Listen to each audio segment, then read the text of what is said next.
நம்ம சேனலை சப்ஸ்கிரைப் பண்ணிங்க. நம்ம நல்ல தகவலை தர்றோம். மீன ராசி அன்பர்களுக்கு இந்த சுக்கிரன் வந்து 5ஆம் தேதி டு 15ஆம் தேதி எப்படி இருக்கும்? உங்களுக்கு 2ஆம் இடத்துல இருக்கிறார். மேச ராசியில் இருக்கிறார். உங்களுக்கு 6ஆம் அதிபதியோடு சேர்ந்துருக்கிறார். எப்படி இருக்கும்னா, தொழிலில் பயங்கர கஷ்டத்தை அனுபவிச்சுக்கிட்டே இருந்தீங்களா, இப்போ மறுபடியும் இதே மாதிரி அனுபவிப்பேனா? வேலைக்காரர்களை தொந்தரவு இருக்குமா? எனக்கு வேலை நான் போய் எந்த கம்பெனியில் போய் எந்த வேலையை பார்த்தாலும் அப்போ தாங்க வேலையிலே இல்லாமல் போகுது. இல்லைன்னா வேலை இருந்துச்சுன்னா என்னால் பார்க்க முடியாத வேலையாக இருக்குதுங்க அது அப்படின்னு பல குடைச்சலும் பிரச்சனையும் உள்ளவங்களாம் சில பேர் இருப்பாங்க. சில பேர் வந்து அலைச்சலும் அது மாதிரி உள்ள வேலையாக இருக்கும். இந்த மாதிரி உள்ள ஆளுங்கள்லாம் பார்த்தீங்கன்னா கண்டிப்பாக நீங்கள் வந்து ஒரு 1 to 15 வரையும் சந்தோஷத்தை கொடுக்குற விஷயத்த பண்ணிவிடுவார். ஏன்னா 8ஆம் வீட்டை பார்க்குறாருன்னா உங்களுக்கு மாற்றத்தை கொடுப்பார். ஒரு இடத்துல இருக்கிற இடம் அந்த வேலை வேண்டாம், வேறு இடத்துக்கு போகணும் அப்படிங்கிற விஷயங்கள்லாம் இயக்க ஆரம்பிச்சிடுவார். இந்த மீனராசிக்காரங்களுக்கு குரு வந்து 3ஆம் இடத்துலேருந்து நல்ல நல்ல விஷயங்கள்லாம் பண்ணுற இடத்துல இருக்கிறார். 3ஆம் இடத்துலேருந்து மறைகிறாரு அப்படின்னு நீங்கள் கற்பனையெல்லாம் பண்ண வேண்டாம்.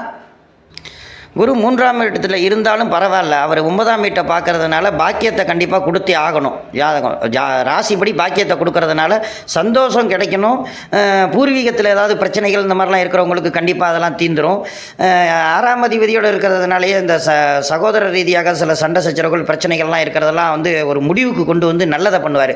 இப்போ 5ஆம் தேதி டு 15ஆம் தேதிக்குள்ளே பிரச்சனைகள் எதை இருந்தாலும் நீங்கள் ஒன்று கூடி உட்காந்து பேசுனீங்க. புதுசாக ஒரு ஆளை சேர்க்காதீங்க. தனியாக யாராவது கூட ஒரு ஆளை கொண்டு வந்து பஞ்சாயத்து பண்ணுறது இது மாதிரிலாம் பண்ணாதீங்க. சகோதரருக்குள்ளே ஏதாவது ப்ராப்ளம்லாம் ஒன்று சேர்ந்து தனியாக உட்காந்து ஒரு பேசுங்களேன். சிம்பிளாக கோவம் இல்லாமல் பேசி பாருங்களேன். இந்த 5ஆம் தேதி டு 15ஆம் தேதி ஒரு முடிவுக்கு வந்து ஒருத்தர் ஒத்து போய் நல்ல நல்ல விஷயங்களை இயக்கி ஒரு நிறைய லாபத்தை அடைகிற விஷயத்த பண்ணுவார். சிலருக்கு மட்டும் எப்படி இருக்கும்னாக்கா, சூரியன் ரொம்ப கெட்டிருக்குது ஜாதகத்தில் அப்படின்னா கண் சம்பந்தப்பட்ட பிரச்சனைகளுக்கு ஹாஸ்பிட்டலுக்கு வர வைப்பார். சிலருக்கு அப்படி இருக்குன்னு தான் பார்த்துருக்கேன். ஏன்னா உங்களுக்கு சனி வந்து 12ஆம் இடத்துல ரொம்ப ஆட்சியாகி இருக்கிறதுனாலேயே, 2ஆம் இடத்துல சூரியனும் சுக்கிரனும் கனெக்ட் ஆகி இருக்கிறதுனாலேயே, 8ஆம் வீட்டை அவங்க பார்க்கறதுனால தான் இவ்வளவும் சொல்கிறேன். கண் பார்வை திறனில் கவனம் செலுத்துங்க. தலையில் வலி இருந்தால் அது கவனம் செலுத்துங்க. உடனே ஹாஸ்பிட்டலில் போய் பார்த்துங்க சிம்பிளாக. ஏன்னா இந்த நேரத்தில் நீங்கள் போய் பார்த்தீங்கன்னா சும்மா சில பேர் வந்து எனக்கு ஜாதகம் பார்க்குறப்ப சொன்னாங்க கேன்சர் இருக்குது அப்படின்னு சொல்லி விட்டாங்க ஒருத்தவங்களுக்கு. இந்த மாதிரி நேரத்துலலாம் இப்போ இந்த 5ஆம் தேதி டு 15ஆம் தேதி பார்த்தீங்கன்னா உடம்புக்கு ஒன்றுமே இல்லைங்க, உங்களுக்கு நல்லா இருக்குங்க அப்படின்னு சொல்லிடுவாங்க. அதுவே உங்களுக்கு சந்தோஷமாக இருக்கும். சின்ன விஷயமா ஏதாவது மருந்து மாத்திரை கொடுப்பாங்க, எல்லாமே சரியாயிரும். உடல்நிலை பாதிப்புலேருந்து வெளியில் வர விஷயங்கள் எல்லாமே வந்து இந்த 5 to 15க்குள்ளே ஒரு நல்ல விஷயங்கள்லாம் இருக்குது. குடும்ப ரீதியாக ஒன்றும் பெரிய ப்ராப்ளங்கள்லாம் பண்ணாது. நல்ல நல்ல விஷயங்களை இயக்கும். நல்ல வருமானங்களும். முதல்ல சுக்கிரன் போய் லோக்கந்தா நிறைய செலவு பண்ணணுங்கிற விஷயங்களை கொடுப்பார். 6ஆம் அதிபதியோ கூட இருந்தால் வேஸ்ட்டு செலவும் இந்த மாதிரி விஷயங்களை கொடுப்பார். அது மட்டும் இல்லாமல் சனி இதுக்கு வந்து 12ல் மறைஞ்சி ஆட்சி ஆகக்கூடாது, ஆட்சி ஆகியிருக்கிறாங்க. 12ல் கெட்ட விஷயங்கள் மறைகிறது ஒரு விதத்தில் நல்லது. என்னன்னாக்கா வியாதி பெருசாக இருந்தால் அது சின்னதாக இருக்கும் அப்படிங்கிற மாதிரி சொல்லிடுவாங்க.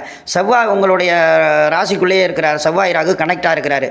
இந்த நேரங்களில் பார்க்குறது தான் இல்லை. ஏதாவது குடும்ப ரீதியாக ஏதாவது உட்காந்து பேசலைன்னா ப்ராப்ளம் வருங்க. உட்காந்து சில விஷயங்களை பேசணும், சாஃப்டாக பேசணும், ரொம்ப ஹார்டாக பேசக்கூடாது. சிலருக்கு வந்து பண விஷயங்களில் கொடுத்த பணம் திரும்பி வருமாங்கிற ஐடியாலாம் இருக்கும் பார்த்தீங்களா? ஆனால் அந்த மாதிரி உள்ள விஷயங்கள் இருந்தால் இப்போ இந்த 5ஆம் தேதி டு 15ஆம் தேதிக்குள்ளே பணம் வந்து கிடைக்காத பணம் கூட கையில் வந்து கிடைக்கும். நல்ல அற்புதமான காலகட்டமாக தான் போய்கிட்டு இருக்குது. உடல்நிலையில் கொஞ்சம் கவனம் செலுத்துங்க. குடும்ப ரீதியாக உள்ளவங்கள வண்டி வாகனங்கள் இதெல்லாம் கொஞ்சம் கவனமாக போக சொல்லுங்கள். மற்றபடி நல்லபடியாக பொற்காலம் தான் இது. நம்ம சேனலை சப்ஸ்கிரைப் பண்ணிங்க. நன்றி, வணக்கம்.